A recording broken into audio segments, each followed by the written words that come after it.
আগামীকাল মা বিপন্ননাশিনী পূজা, আর এই পূজা উপলক্ষে নানান রকম প্রিপারেশন নিতে হবে। তার সাথে আজ আমি আর ওয়াইফ মিলে ঘটের জলটা ভাসাতে যাব ব্রহ্মপুত্র নদীতে শুক্লেশ্বর মন্দিরে। ওখানে ভালো ঘাট আছে, তাই ওখানে যাচ্ছি আমরা। হ্যালো বন্ধুরা, আপনাদেরকে স্বাগত জানাচ্ছি আমাদের প্রতি বছরের উদযাপন হওয়া মা বিপন্ননাশিনী পূজা, যেটা আমাদের ঘরোয়া হিসাবে পূজা করি এবং কিভাবে আমরা পুজোগুলো করি সেটাই আপনাদেরকে দেখানোর চেষ্টা করছি। সাধারণভাবে আমরা ছোট করে একটা পূজা করি, তবে পুজোটা কিভাবে চলে, কোথায় কি করি, সেগুলো একটু একটু করে আপনাদেরকে দেখানোর চেষ্টা করছি, খুব সংক্ষিপ্তভাবে একটা অংশ।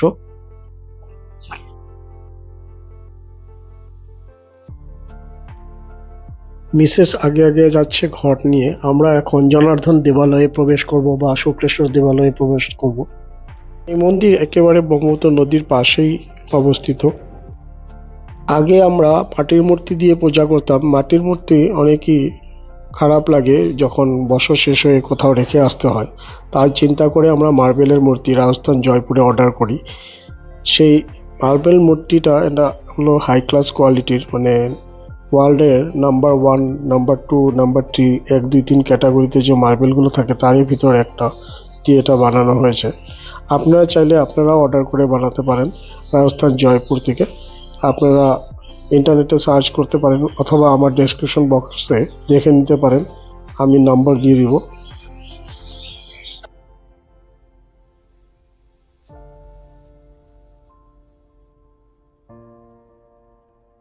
এদিক দিয়েই যেতে হবে।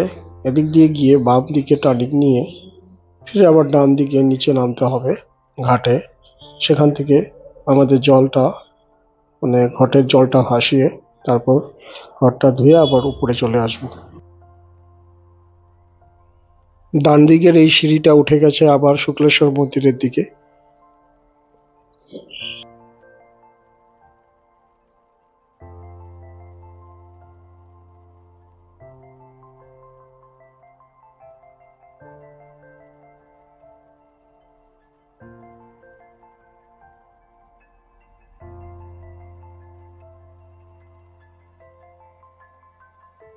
তো কয়েকদিন থেকে ব্রহ্মপুত্র নদীর জল অনেক বেড়ে গেছে, তবে বর্তমান কিছুটা কম হতে চলছে।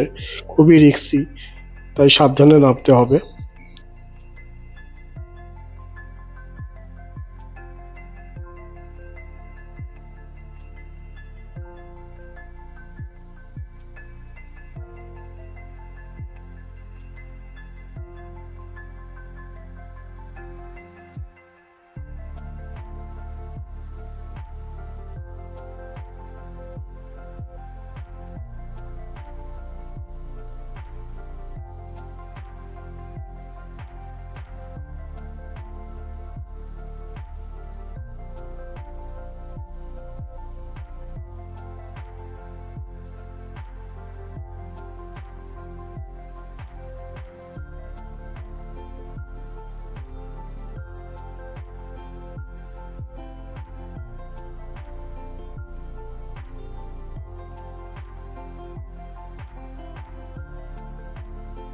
ওদিকটাতে যে দেখছেন আর একটা নতুন ব্রিজ তৈরি হচ্ছে, সরাইঘাট ব্রিজের মতন। এটা গুয়াহাটির থেকে নর্থ গুয়াহাটি হয়ে চাংসারি এইমস পর্যন্ত যাবে।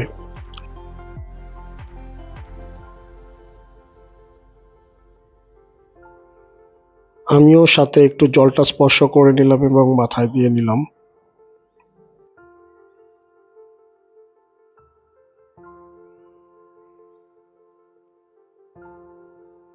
তবে বন্ধুরা, মন্দিরটা কেমন লাগলো, এই শুক্রেশ্বর দেবালয় বা জনার্দন দেবালয়, অবশ্যই বলবেন।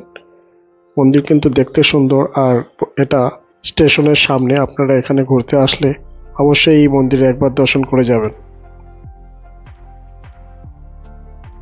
এখন যাব ফ্যান্সি বাজার ফুল এবং ফল কেনবার জন্য, কারণ ফ্যান্সি বাজার হচ্ছে আসাম এবং গুয়াহাটির ভিতরে সবচেয়ে বড় হোলসেল মার্কেট।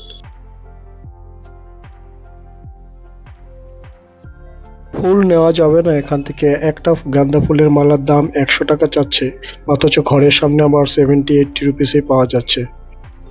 এটা হলো ফ্যান্সি বাজার, আর এখানে ডুপ্লিকেট চাবি বানানো যায়, যে দেখছেন আপনারা ভিডিওতে।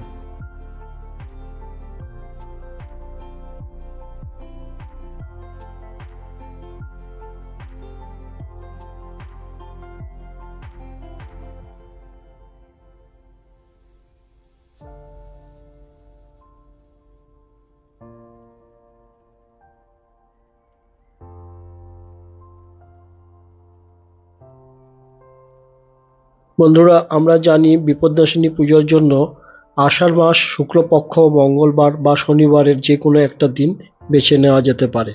এই পুজো দুইভাবে, যেমন নিজে বা ব্রাহ্মণ দিয়েও দুটো উপায়েই করা যেতে পারে। পুজোর আগের দিনে সবকিছু ঘরের নিয়ম নিষ্ঠার সাথে পরিষ্কার আদি করে নিরামিষ খাবারকে ফলো করতে হয়। এই পুজোতে অনেক কিছু 13 রকমের ব্যবস্থা করে নিতে হয়, যেমন 13 রকম ফুল, 13 রকম ফল, 13টা পান, 13টা সুপারি আদি। এছাড়াও ডাব, ঘট, গামছা, শাড়ি এরকম অনেক কিছুই লাগে, যা ব্রাহ্মণ পুজো করার জন্য তারা পুজো অর্চনা সামগ্রীর জন্য একটা লিস্ট ধরিয়ে দেয়, আর এই লিস্ট মতেই আমাদেরকে বাজার থেকে বা ওখান থেকে অ্যারেঞ্জ করেই পুজোর ব্যবস্থা করে নিতে হয়।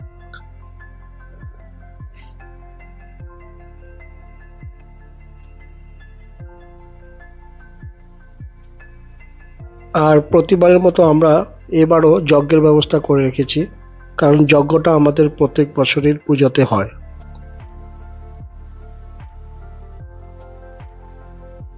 पश्यन्ति सूरयति विवसुक्षरादतम् ॐ पवित्रपवित्रपसरणसङ्गतविवजस्सर्वपुण्डरीयच्छं भान्तरशुचि ॐ विष्णुरक्तस्वद्वैद्य ॐ विष्णुरक्तस्वद्वैद्य आषाढ़ मासे बास करे शुक्ल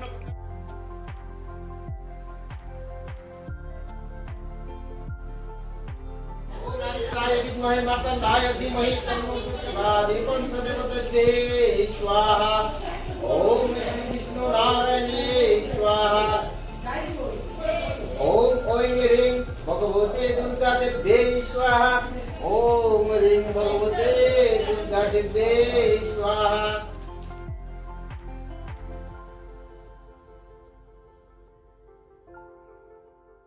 সকাল 9টা থেকে আরম্ভ হয়, এখন প্রায় 1টা। এখন শেষ হলো যজ্ঞ এবং অঞ্জলি এবং পুজো শেষের পথে। বন্ধুরা, তাহলে বিদায় নিচ্ছি। আবার দেখা হবে নতুন ভিডিওতে, নতুন ব্লগে, নতুন কনসেপ্ট নিয়ে। শীঘ্রই নতুন নতুন ভিডিও আর ব্লগ নিয়ে আসবো আপনাদের সামনে। ভালো থাকবেন, সুস্থ থাকবেন, দেখা হবে, টাটা।